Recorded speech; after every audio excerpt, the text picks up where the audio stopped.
Actes des apôtres, chapitre 11. Et les apôtres et les frères qui étaient en Judée et entendirent que les gentils avaient aussi reçu la parole de Dieu.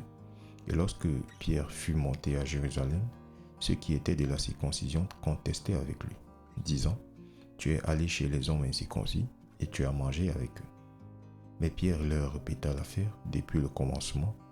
Il exposa suivant l'ordre des faits, disant : « J'étais dans la ville de Jaffa priant, et en extase je vis une vision. Une sorte de vase descendit comme si c'était un grand drap qui s'abaissait du ciel par les quatre coins, et il vint jusqu'à moi, sur lequel, lorsque j'y avais fixé mes yeux, je considérais et vis des quadrupèdes de la terre, et des bêtes sauvages, et des choses rampantes, et des rapaces.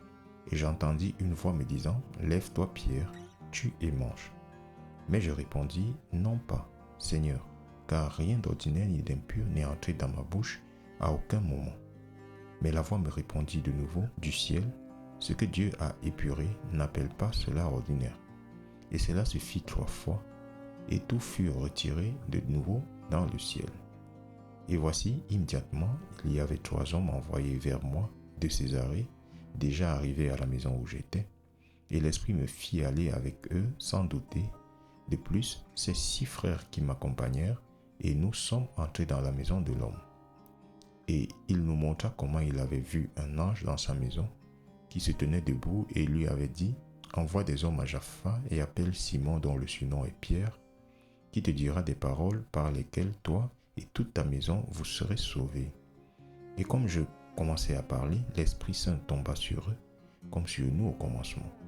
Alors je me souvins de la parole du Seigneur, comment il avait dit : « Jean en effet a baptisé avec l'eau, mais vous serez baptisés avec l'Esprit Saint. » D'autant que Dieu leur a donné le même don qu'il nous a fait, nous qui avons cru au Seigneur Jésus-Christ. Qui étais-je moi pour tenir tête à Dieu ?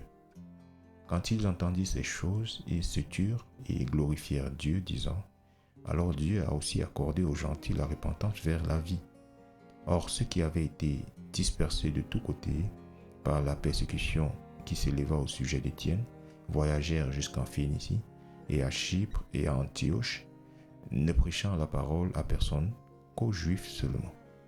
Et quelques-uns d'entre eux étaient des hommes de Chypre et de Cyrène, lesquels, lorsqu'ils arrivèrent à Antioche, parlèrent aux Grecs, prêchant le Seigneur Jésus.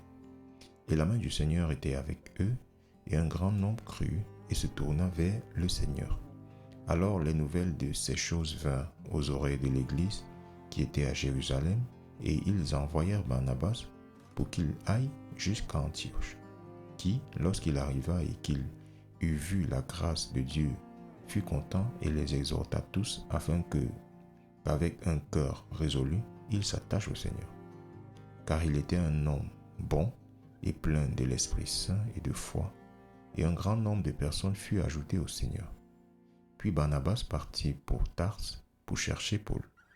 Et lorsqu'il le trouva, il l'amena à Antioche, et il arriva qu'ils s'assemblèrent une année entière avec l'Église et enseignèrent beaucoup de personnes, et les disciples furent appelés chrétiens pour la première fois à Antioche.